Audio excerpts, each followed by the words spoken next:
sangat matang. Kenapa merilis Semesta Menari ini di Januari? Baru buka lembaran baru udah. Iya. Orang kan belum pada melek ya. turn on ya. Masih pada kalau orang Sunda lulung, masih lulung. Iya. Masih loading. Nggak apa-apa sih, aku emang kayak pengen di awal tahun aja mungkin untuk akunya juga kayak lebih apa ya, jadi ada motivasi buat diri aku sendiri.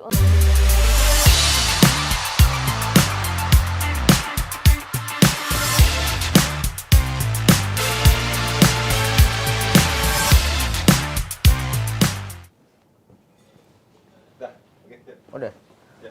Oke. Halo sahabat Bintang, hari ini Tablet Bintang kedatangan tamu istimewa. Baru rilis single. Perkenalkan Ivi Alisa. Halo. Ivi, apa kabar ini? Baik, alhamdulillah. Senang.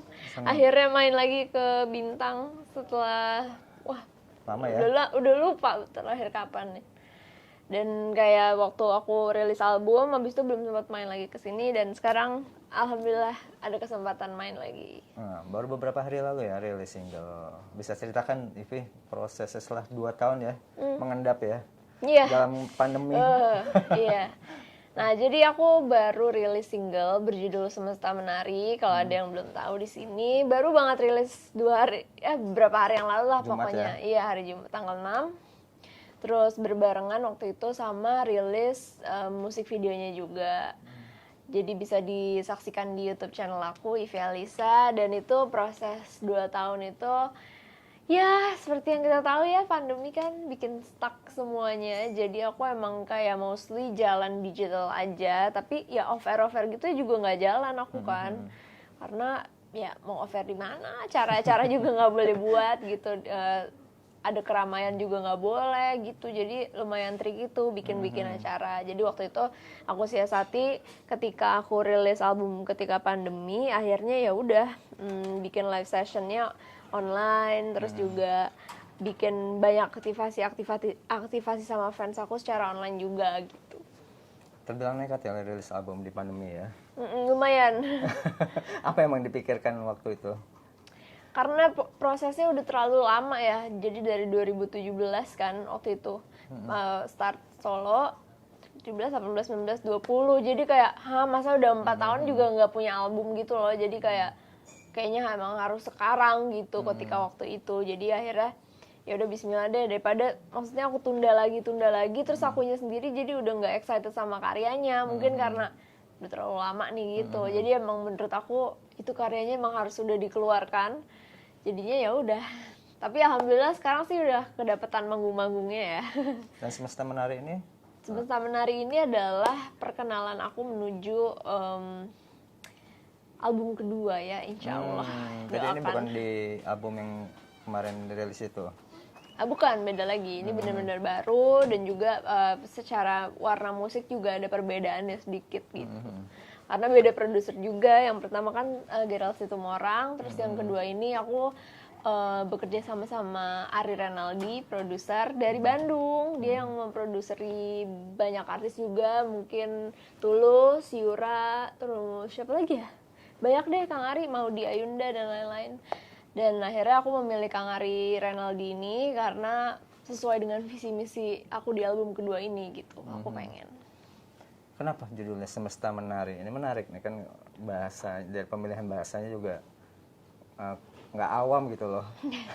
Ya, aku emang lumayan suka nulis lirik-lirik yang Pelita Lara itu ya. Iya, lumayan suka yang lirik yang bersifat agak puitis sebenarnya gitu. Tapi untuk yang di Semesta Menari ini, kenapa judulnya Semesta Menari? Karena itu memang ada di penggalan liriknya. Jadi itu kan lagunya menceritakan tentang kisah cinta ketika kita berbunga-bunga dan mulai jatuh cinta dengan seseorang gitu. Dan akhirnya kiasannya tuh kayak semesta juga ikut menari loh pas lo jatuh hati gitu. Jadi lirik dulu atau judul dulu?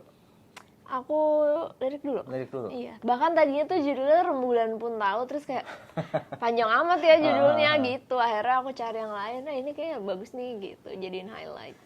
Berapa lama prosesnya Ivi itu, Semesta Menari? Nah, surprisingly, jadi aku sebenarnya sama produser aku Kang Ari Renaldi, jadi udah tarik garis panjang untuk satu album gitu. Jadi kita udah sempat workshop lagu-lagu yang lain, bahkan kayak udah sempat nyoba tiga atau 4 lagu gitu, aku lupa. Nah, si Semesta Menari ini salah satu lagu yang paling kayak ya, ntar aja deh gitu. Tapi malah surprisingly kok kita malah rilis itu duluan gitu. Padahal itu jadi bukan kamu yang milih untuk dirilis duluan? Bareng sih, Oh, bareng. Tapi pokoknya awalnya Semesta Menari itu kayak entarlah lagu nanti-nanti gitu loh. Kita nggak buru-buru ngerjainnya, malah yang kita udah ngedetailin banget aransemennya itu ada lagu yang lain yang bahkan belum rilis gitu. Jadi kayak lucu juga ya cara semestanya bekerja ya. Masih indie ya, kenapa? Lebih nyaman kayaknya ya. Aku sempat ditawarin beberapa label di 1 tahun yang berbarengan. Waktu itu datang label kayak 4 sampai 5 major label, dan aku kayak sebenarnya tawarannya tuh sebenarnya menarik banget. Cuman nggak tahu ya, aku kayak pengen grow sendiri dulu, belajar gitu loh. Kalau dulu merasa nggak ibarat bebas dengan pastinya label? itu satu, karena nggak bisa dipungkiri waktu itu aku udah sempet ngobrol, beberapa label bilang kayak ini bebas kok, terserah kamu. Tapi pada kejadian yang di lapangannya mungkin aku tanya beberapa temen aku yang di label, tapi tetap aja ada batasan. Ya nggak bisa dipungkiri juga yang namanya record label major pasti kan mereka memang udah besar banget, dan bahkan ada company yang dari luar negeri juga ada gitu. Jadi pasti mereka bisa emang mau mengejar numbers gitu. Jadi mau nggak mau kan kita harus kejar target ibaratnya gitu. Beratnya ya merilis secara indie itu apa sih? Pasti secara finansial harus tercukupi ya. harus. Nah itu yang berat di indie sebenarnya, uangnya sih, karena kan harus semua sendiri ya, dari mulai bikin video klip itu yang mahal, bikin video klip per single juga mahal banget, mixing mastering, belum lagi artworknya, belum lagi press release-nya, kita harus hire orang lagi buat ngeblas media, hire orang lagi gitu, dan perintilannya banyak banget. Tapi pusing loh. Iya, tapi ngurus semua sendiri apalagi kan? Iya, ngurus semua sendiri. Timku cuman berdua. Kayak mostly ya, jadi sisanya cabutan sih. Maksudnya alhamdulillah kita dibantuin juga sama orang-orang yang baik banget gitu. Banyak, jadi misalnya aku perlu hari ini perlu roadman, ya udah aku ambil gitu. Tapi yang bener-bener tim banget tuh aku basically berdua sih sama manajer aku gitu. Dan so far alhamdulillah bisa survive. Aku juga bingung tuh kadang kalau kayak hitung-hitungan kalkulator kayaknya kok nggak mungkin ya jalanin indie semuanya, karena mahal banget gitu. Apalagi kalau setiap single punya video klip itu kan berarti ya say gitu. Sponsor nggak ada juga? Nggak ada. Kalau album gitu kan aku nggak mau terikat sponsor apa-apa sih kalau bisa ya, kalau bisa gitu. Tapi emang enjoy dengan project-project indie kamu ini? Kenapa? Enjoy banget, malah kayak sesuai dengan idealisme aku. Dipusingkan aku dengan kalkulator ini itu ya. Tapi kan ada kalkulator langit katanya. Kalkulator keberkahan ya. Amin ya Allah. Iya gitu. Terus aku kayak suka nggak mikirin gitu, kayak udah emang harus dijalani kan gitu, nggak mikirin. Terus tiba-tiba kayak kok ada nih di tabungan, kayak cukup nih buat sealbum gitu. Terus kayak ya udah alhamdulillah. Nggak minta ke mama? Enggak sama sekali. Beneran? Nol. Dari pertama kali solo karir tuh dia sendiri banget. Walaupun mama mau ngasih gitu, kamu terima? Nggak pernah sih. Kebetulan kalau mama mau ngasih aku nggak apa-apa mam. Tapi masalahnya enggak. Biaya satu lagu itu berapa sih kisarannya? Ya tergantung. Tapi kalau kayak produsernya bagus banget tuh kayak bisa mahal banget. Puluhan, ratusan, tergantung juga. Misalnya pakai orkestranya dari luar negeri itu another, misalnya kayak 30-50 juta orkesnya doang gitu, kayak belum yang lain. Jadi tergantung ya. Tapi kadang kalau indie alhamdulillah banyak banget yang emang mau bantuin gitu, karena kan tahu perjuangannya masing-masing. Jadi kadang kalau misalnya aku bilang kayak aku indie nih, pasti pada ngerti kok gitu. Kayak nggak bisa yang full budget orang label mungkin ya gitu. Tapi kayak pada yang benar-benar tulus mau berkarya juga ya, rata-rata sih pada emang mau bantuin gitu. Nah, Semesta Menari ini berarti jembatan dari album sebelumnya ke album berikutnya. Insya Allah, yes.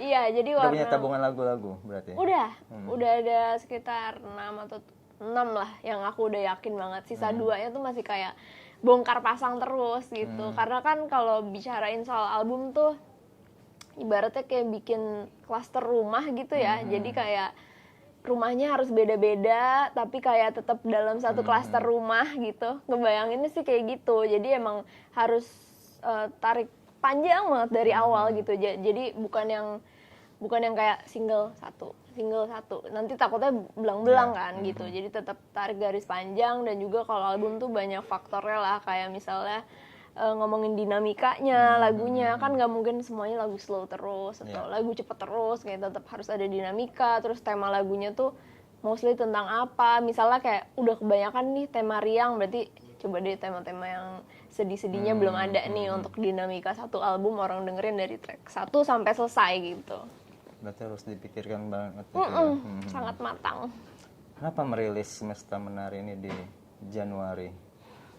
Baru buka lembaran baru udah. Iya. Orang belum pada melek ya. Turn on ya. Masih pada, kalau ini kata orang Sunda lulung, masih lulung. Iya. Masih loading.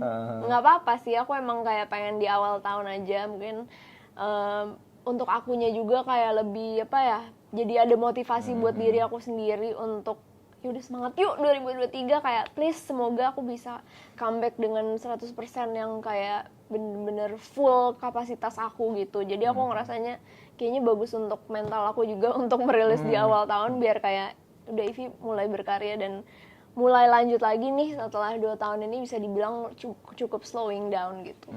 Sebelumnya rilisnya di bulan-bulan apa?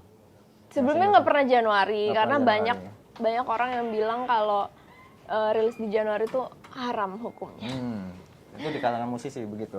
Lumayan dibicarakan karena pertama ya Januari masih orang liburan, masih apa gitu. Tapi ya misalnya kayak Nadine gitu, kayak ngerilis album Selamat Ulang Tahunnya di album, bukan, waktu dia pernah ngerilis single di 1 Januari tepat setelah tahun baru, itu kan lebih parah lagi kan. Cuman kayak ya udah, sekarang kan rezeki ya. Semua apa ya udah digital, dan juga ya udah orang yang mau dengerin aja. Kalau misalnya emang masih pada liburan ya nanti bisa didengerin juga gitu.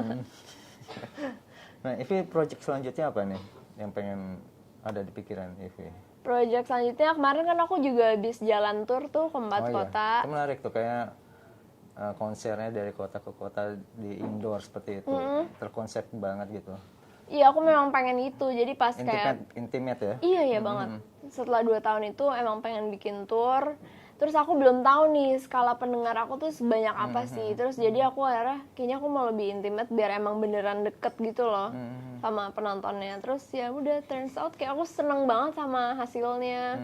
Dan antusiasme mereka di setiap kota kayak bener-bener di luar ekspektasi aku bahkan gitu. Dan ditutup dengan Jakarta yang kayak indah banget sih, pokoknya pas banget deh. Aku pengen lagi mengulang lagi. Jadi kayak insya Allah kalau ada rezekinya, aku pengen banget nyelesain album dan juga kayak lanjut ada tour lagi. Terus mungkin pokoknya bisa lebih engage sama pendengar aku lah secara langsung, karena 2 tahun kemarin agak kurang gitu. Kemarin ke kota mana aja? Kemarin pertama Bandung, terus Surabaya, Yogyakarta, ditutup dengan Jakarta. 4 ya berarti ya? 4. Mana paling berkesan? Pasti memiliki kesan Iya, masing-masing ya? masing-masing. Yang paling seru lah? Surprisingly mungkin Jogja ya. Yang di luar ekspektasi lah maksudnya gitu. Kalau Bandung kan emang selalu hangat lah ibaratnya gitu. Tapi yang Bandung itu aku satu-satunya yang bener-bener outdoor dan sore dan di rumput gitu loh. Orang-orang bener-bener ada di tikar duduk yang kayak piknik gitu konsepnya. Aku memang pengen kayak gitu. Daylight dan lagi musim hujan parah, itu aku deg-degan banget. Jadi pas H-1-nya tiba-tiba kayak badai Bandung. So aku cuman bisa pasrah. Terus kayak dengan baik hatinya orang dekorasi dan tempatnya itu kayak kita kasih tenda deh, jadi besok mau nggak mau pokoknya kayak tetap bisa jalan lah at least gitu. Tadi itu bener-bener di lapangan ya, di halaman, di taman gitu.